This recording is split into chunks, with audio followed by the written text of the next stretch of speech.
Welcome back to part 2 of my latest NFL mock draft with rounds 2 and 3. I want to thank everybody for the support on the last mock draft. We blew away the goal of 2,000 likes, and that is why I went ahead and made the sequel to the first one. I've got to say, doing the second and third rounds after getting the feedback on the first round was an interesting process. There were quite a few picks that you guys quickly changed my mind on, like the Will Grier to the Broncos pick. That was easily the pick that aged the worst. I wasn't aware of John Elway's love for Drew Lock yet, but it was pretty publicly announced during Senior Bowl week. I think that it's an easy fix with flip-flopping the quarterbacks the Broncos and Redskins took, so it doesn't change too much as far as where I went with this mock draft. I also changed the format up for this one because I'm not going to be spending as much time on each pick on this one as I did in the first round, but if you're seeing this one before the first round video, you should really go back and at least check out the pick I did for your team. I give a very deep overview of all the team needs in that one. I put up a poll for you guys the other day to see what video I should start prepping while I was finishing this one, and of course most of you savages just want more mock drafts, and that's fine with me because I love doing them, and I haven't done one with trades yet, so that's going to be the next thing I work on here. I realize I should probably just plan on doing a new mock every other week and throw in some other style of videos in there in between. I would love to get some kind of schedule going on here so you guys can expect when to see new stuff, but I'm always so eager to post videos as soon as I'm done making them. For example, I don't want to finish a mock on Thursday and then hold it off until Monday just so that I can keep a mock draft Monday thing going on. Plus, with the way the NFL landscape can change in the offseason, I could finish a mock draft on Thursday and it could be trashed by Monday. If you guys have any suggestions for how you'd like to see some consistency from this channel on days and times where I post, please let me know in the comments. Also, I'm having twins that could be here any day now, and the sooner they come, the longer they might have to spend in the NICU, so any kind of scheduling in the next month or so might be kind of hard for me. I'll probably gravitate towards posting new stuff on Mondays and Thursdays regardless though. Just do me a favor and make sure the notifications are on for the stuff that I post. That way you'll at least get notified when a new one is up, and hopefully you can check it out whenever you get a minute. And like I said earlier, you guys crushed the goal of last week. Thank you so much. But since it's going to be mostly the draft nerd diehards watching this second and third round version, I'm going to keep the goal in this video at 1,000 likes. I also made a sweet new Marvel themed intro for these 2019 NFL mock drafts, so let me know what you guys think.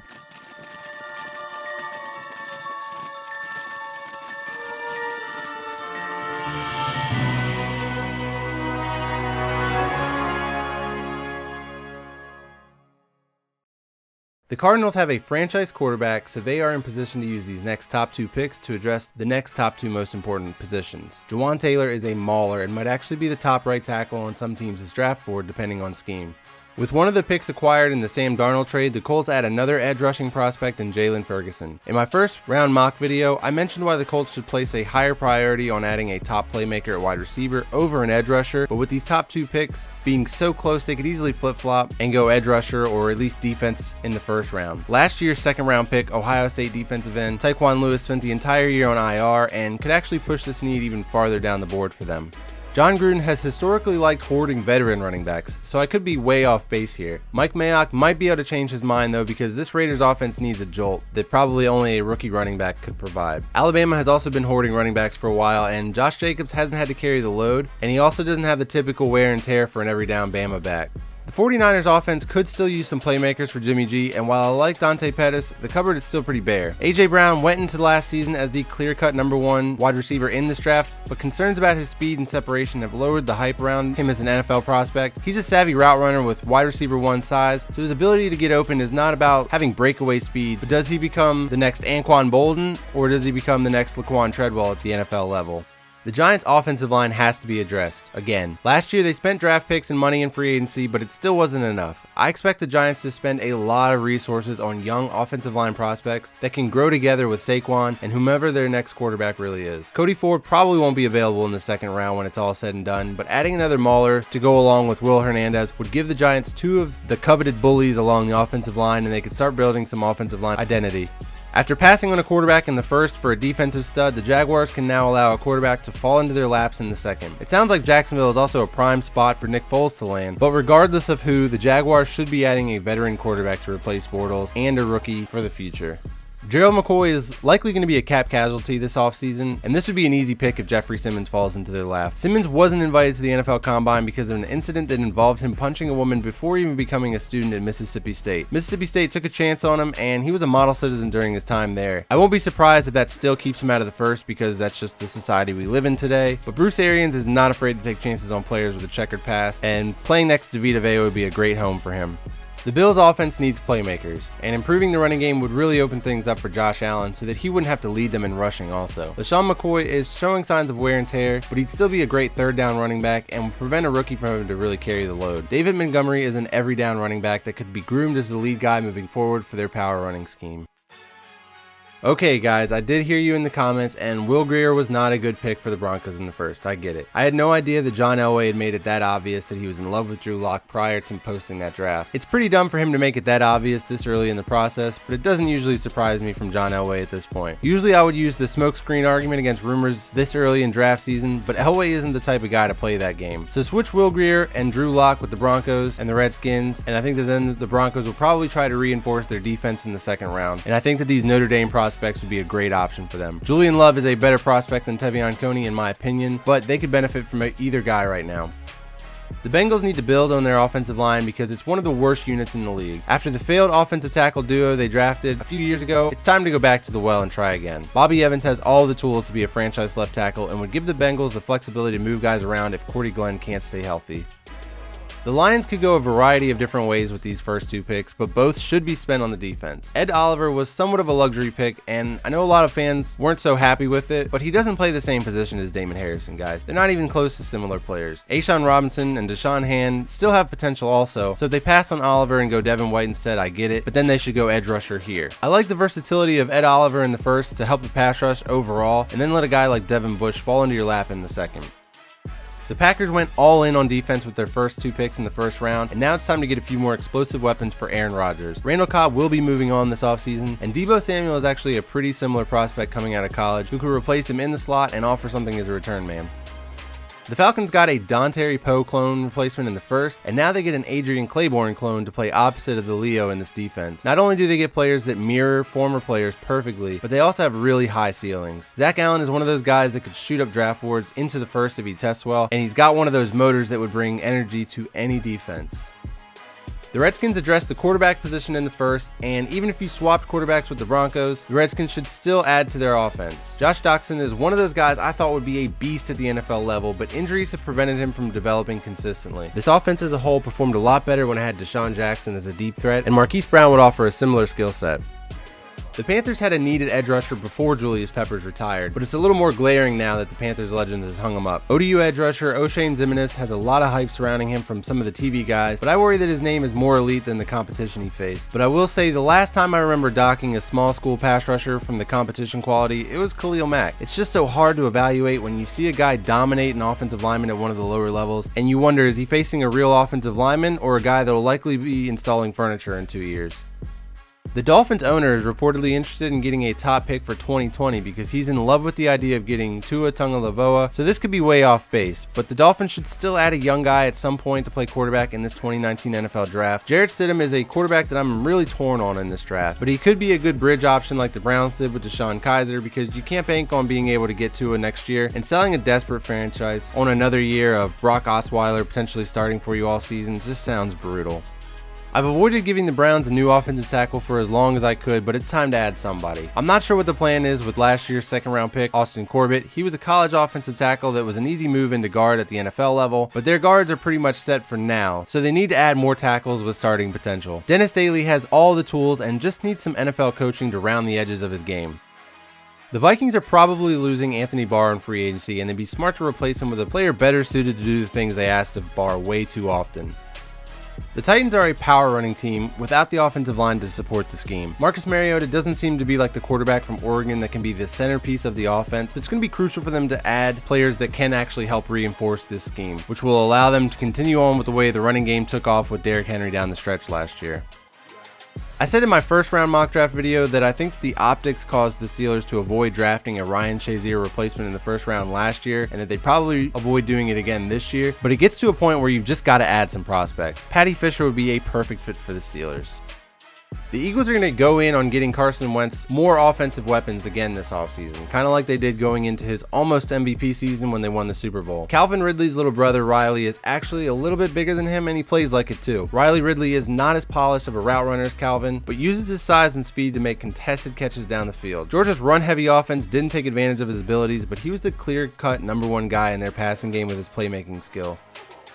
I had the Texans improve their offensive line in the first round, and now they need to get Deshaun Watson more weapons. TJ Hawkinson has a fan club right now that thinks he's the #1 tight end in this draft, but it's hard for me to agree when I don't think he was even the most dynamic tight end on his own team. He may be the most balanced all-around tight end in the draft, but he's not as athletically freakish as Noah Fant, and therefore his ceiling just isn't as high for me. Although I could see him being a sneaky good fit in this Texans offense with the outside weapons that they have coming back from injury.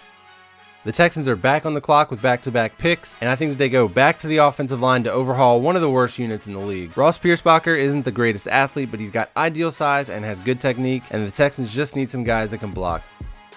The Super Bowl champs are reloading again, and this just seems too cliche to actually happen, but the Pats will probably lose Trey Flowers in free agency, and they needed more edge rush this season anyways. You know Boston loves their hard-working and overachieving athletes up there. In all seriousness though, Chase Winovich actually has a lot of versatility to be an instant contributor for Belichick and new defensive coordinator Greg Schiano. The Eagles secondary was devastated by injuries last year, so you have to anticipate that most of those guys will be coming back. Ronald Darby might not be one of those guys though, since he's a free agent, and the Eagles could choose to add a prospect like Trayvon Mullen to the secondary. Mullen has all the traits you'd ask for in a cornerback and is used to playing with an aggressive front seven like this. The Cowboys pick was one of the 3 that were included in the first mock, so I'm going to skip the breakdown on these so that the video doesn't last 49 minutes again.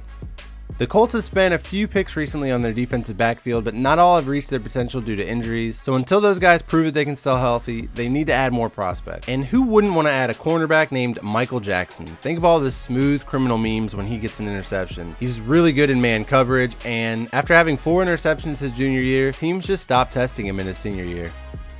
The Chargers could use some offensive line, I hear you in the comments, but the backbone of this defense could use one more reinforcement to really become an elite unit. This team as a whole has Super Bowl aspirations, and a rookie offensive lineman is not going to be that final piece that gets them over the hump. The Chargers have 3 interior defensive linemen up for new deals this year, and whoever plays on this defensive line should be able to make an instant impact. Jerry Tillery had a breakout 2018 season and followed it up with a good showing at the Senior Bowl. He is a long defensive tackle that could provide a serious interior pass rush while cleaning up quarterbacks stepping up in the pocket to avoid guys like Joey Bosa and Melvin Ingram on the outside. The Chiefs had better keep adding pieces to that defense all draft long. This team will end up being like the Colts when they had Peyton Manning. The plan there was to keep the offense intact, draft an impact offensive player every other year or so, and spend the rest of the picks restocking defensive talent. Eric Berry has struggled staying healthy, and part of me wonders if his battle with cancer just really broke his body down. But at this point, whatever you get out of him needs to be considered a bonus. Nazir Adderley is the small school guy with first-round potential in this draft, and is a rangy center fielder that could really help this Chiefs' league worst pass defense. Like I said, go check out the first round mock draft to see the breakdown here, because I'm going to move on. This pick from the Rams in their trade of Marcus Peters should be considered a luxury pick and could be used on offense. And even though Damian Williams played really well down the stretch, I could see the Chiefs adding another guy they feel like could eventually carry the load. Darrell Henderson would be a great change of pace back while the Chiefs grind out some regular season wins on the shoulders of Williams bros, while Henderson leaves them a healthy, more explosive option for another Super Bowl run. Rob Gronkowski is likely going to retire, and I can't think of a better tight end for Bill Belichick in this draft than Caden Smith. He's a team-first kind of guy, and even though he's a better receiver than he is a blocker, he did his part in Stanford's run-heavy offense and sacrificed his stats for efficient blocking. Patrick Peterson is about 3 or 4 early season losses away from demanding another trade. The Cardinals have been trying to find a solid number 2 cornerback for a long time, and David Long is a press man corner that would mirror what Pat Pete likes to do on the other side. The Cardinals brought Vance Joseph in to be their defensive coordinator, and he likes cornerbacks that excel in press man, so this could be a perfect fit. John Gruden was not a fan of the safeties drafted by the previous regime. He cut Obi Melifonwu a year after the Raiders spent a second-round pick on him, and Carl Joseph was rumored to be on the trade block at one point also, but seemed to step his game up as the season went on and may have grown on John Gruden. Nonetheless, the safeties will still need another center field type to play alongside Joseph, who's more of a smaller in-the-box guy. Jaquan Johnson and his 8 career interceptions are part of the reason that Miami needed a turnover chain and would bring a little bit of swagger to that Raiders secondary. The 49ers have addressed the pass rush and got Jimmy G a big new wide receiver. Now they need to add another cornerback in case Richard Sherman doesn't play better than he did in his first season with the team. Lonnie Johnson is a long cornerback that fits this defense, and like Richard Sherman, typically plays on one side of the field. The Jets could re-sign Morris Claiborne and Buster Skrine at cornerback, but even if they both come back, the Jets need another man corner to play inside, and Rock Ya-Sin not only killed it at the Senior Bowl, he's got one of the best names in the 2019 NFL Draft.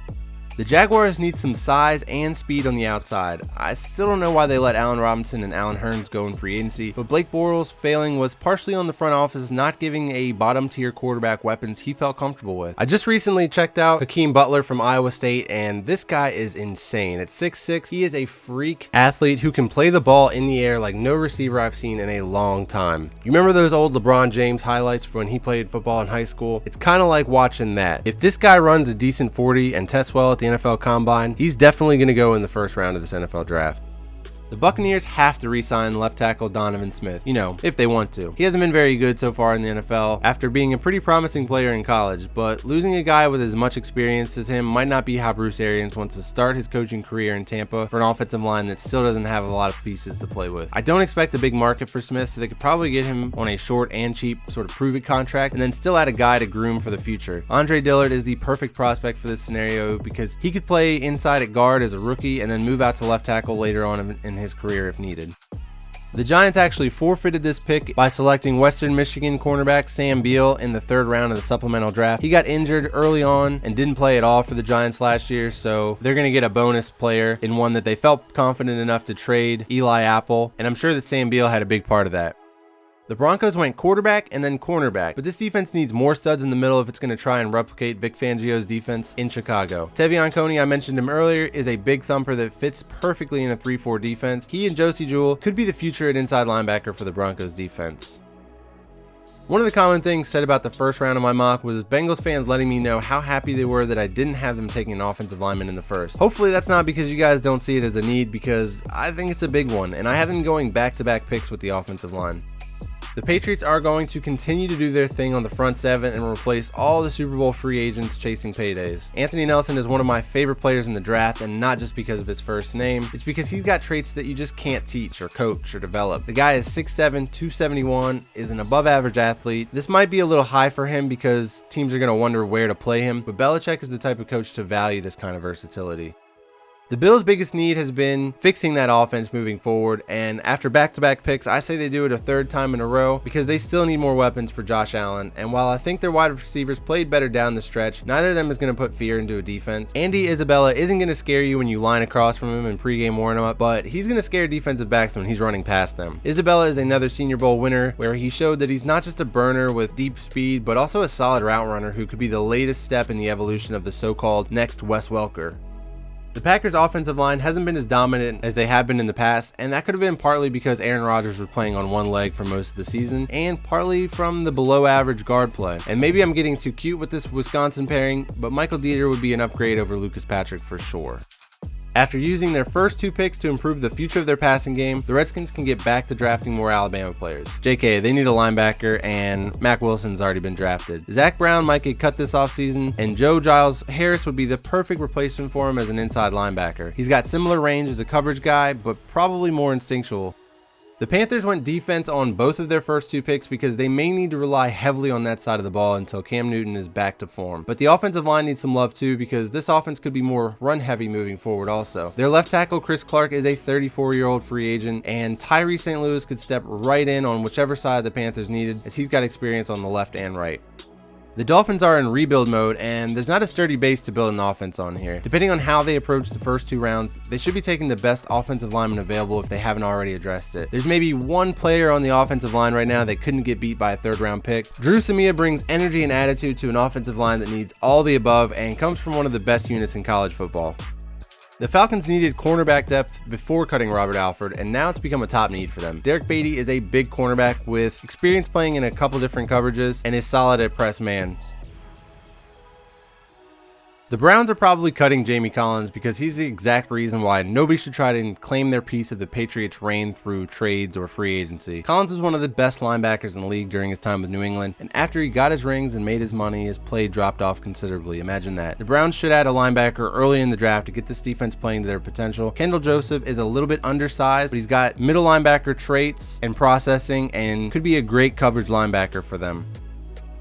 Even though Kirk Cousins owns the Vikings salary cap for another couple seasons, they can't rely on him getting the job done right now. I'm not trying to overreact from one season because I feel like we actually saw this a lot with Washington too, but he was not only unable to perform on the field, he struggled to play the game off it too. If he was a well-respected player in the locker room, hell, even just a liked player, he would not have been verbally attacked on the field by his wide receivers after coming up short on a couple of plays. Anyways, the Vikings would be smart to pick a quarterback in the upcoming draft so that the cupboard there isn't bare, and if and when Kirk Cousins becomes the most expensive backup quarterback in NFL history, they've got a guy with a little bit of potential. Ryan Finley isn't one of my guys in this draft, and that's mostly because his top wide receiver Kelvin Harmon is. I think Harmon made Finley and not the other way around, but Finley has the physical tools and size you look for in an NFL quarterback, so he's got potential. The Titans have a decision to make on whether to bring back Kenny Vaccaro at safety, but they should look to add another coverage safety in the draft early on because Vaccaro wasn't playing at a super high level anyways. Juan Thornhill is one of my guys this year. I mean one of the top. I'm willing to stake my reputation on him kind of guys. I live in Charlottesville, so you may think I'm biased, but I'm really not even a big UVA fan. My in-laws have season tickets, and I get to tag along to some of the games. Thornhill and his teammate Bryce Hall are both really good players that I think have NFL potential in this draft. They didn't play on a really talented defense, and were a large reason that the UVA defense was halfway decent this year. Thornhill used to be a cornerback, so he's got great ball skills, but he is a great tackler and has the game of an all-around safety. The Steelers went defense with both of their first two picks. Now they have a chance to land a steal for the future in Bryce Love. Love would be a great contrast to James Conner while providing more of a quick home run threat option out of the backfield. He might not even get to play in 2019 because of that ACL injury, but the Steelers will need weapons for the next quarterback if 2019 is Big Ben's final tour. The Seahawks will be letting Earl Thomas walk in free agency this year, and it might be worth adding another defensive back with the Legion of Boom now officially extinct. The Seahawks have already had a chance to see what they've got in life after Earl, after he went down with an injury early in the season, so they might not see a need to replace him early on. Chauncey Gardner-Johnson would give them a safety prospect that can play in some nickel and dime packages until he was ready to replace Brad McDougald as a full-time starter, allowing Tedrick Thompson to move to his more natural position as a strong safety. The Ravens added a number one wide receiver in the first and didn't have a second, so assuming they add some offensive line depth via free agency, I think that they add more talent to surround their franchise quarterback. I wanted to give them Damian Harris, but he seems too similar to the running backs they've already got on the roster. Myles Gaskin would bring a dynamic that is lacking from the current Ravens backfield. After going in on the offense, the Texans can finally turn their attention back to their secondary. Jadeveon Clowney and the Honey Badger are free agents, and if I had to bank on the Texans keeping one of them, it'd be Jadeveon Clowney. So adding a versatile defensive back is going to be necessary at some point. Chris Boyd is a cornerback, and he should be a corner, but he might not have the elite level of athleticism to get it done at the NFL level, and since he's best in zone coverage, he could make the transition to safety at the next level. This was the final pick that I projected in my first round mock draft because I didn't want the Bears fans to be left out. And after running through these 3 rounds, there's probably no way that Chris Lindstrom makes it here. And the Bears probably don't need him anyway, so this was a dumb pick. My bad. In the 3rd round, I have the Lions continuing to add versatile players along the defensive line. Anthony Jennings is not going to wow you with his athleticism at first, but when you realize he's carrying nearly 270 pounds, it makes him almost seem freakish. If he could drop a little weight and maintain his power, I think he'd find his home in the NFL as an every down edge rusher. The Colts have found themselves a steal here. Draymond Jones is a freak athlete at the defensive tackle position, but he's been pretty inconsistent and will need to improve as a run defender for a team to trust him as a 3-down lineman. But the Colts' need along the defensive line is just too great to allow him to continue to slide. So I find it odd that Jason Garrett and Nick Saban are pretty close, and yet the Cowboys have only ever drafted one Alabama player during his tenure, and that was Bo Scarborough last year. He probably consulted Nick Saban on Amari Cooper before the trade, possibly, but Doug Nussmeier was around Amari Cooper when he was the offensive coordinator at Alabama, so he probably vouched for him too. Well, I think it's time for them to start tapping into the talent down there. The Cowboys are weird about their tight ends and don't play guys that they can't trust in the running game. Irv Smith Jr. is one of the most balanced tight ends in this draft, but he excels as a run blocker. He's no O.J. Howard, but he's better than the guys the Cowboys tried to replace Jason Witten with after his abrupt retirement during the last draft. The Chargers waited until the end of the 3rd round to select the 4th Oklahoma offensive lineman in this draft. Ben Powers is probably the least athletic of the 4, but he's just a solid football player. He didn't get absolutely destroyed by Quinnen Williams in the college football playoffs, so he's also got that going for him. The Chiefs' need at edge rusher depends on what they do with D Ford. Hiring Steve Spagnuolo signaled a shift to a 4-3 defense, although I'm not sure if it's going to be immediate. Jalen Jelks is a long, gangly, and quick player at the edge rusher position. He might look like a pass rush specialist, but he's actually an all-around penetrator. Despite being undersized for an every down 4-3 defensive end, Jelks would allow this defense to have another guy to pressure the quarterback so that Justin Houston isn't getting triple teamed on every play. The Jets went offensive tackle with Jonah Williams at number 3, but their offensive line is still not completely set, and Mitch Hyatt is a championship, battle-tested offensive tackle that at worst could provide some swing tackle ability. The Jaguars resurrected Austin Seferian-Jenkins' career, but he's still somewhat of a loose cannon, and Jace Sternberger is a wide receiver and a tight end body who could still provide the future Jags quarterback another receiving option across the middle. The Browns don't have a desperate need at defensive tackle, and I like Larry Ogunjobi a lot, but they need to add another guy to play alongside him in this 4-3 defense. Charles Omenihu is an undersized defensive tackle that could add some versatility to what the Browns front seven could do, while offering some interior pass rush while defenses focus on doubling Myles Garrett. That's going to do it for rounds 2 and 3 of my latest NFL mock draft. Thank you guys for watching, commenting, subscribing, all that good stuff. Remember, we're trying to reach a goal of 1,000 likes in this video. So if you enjoyed this video, help a brother out, hit that like button. Thank you for being one of the legends that stays to the end. I will see you in the next video.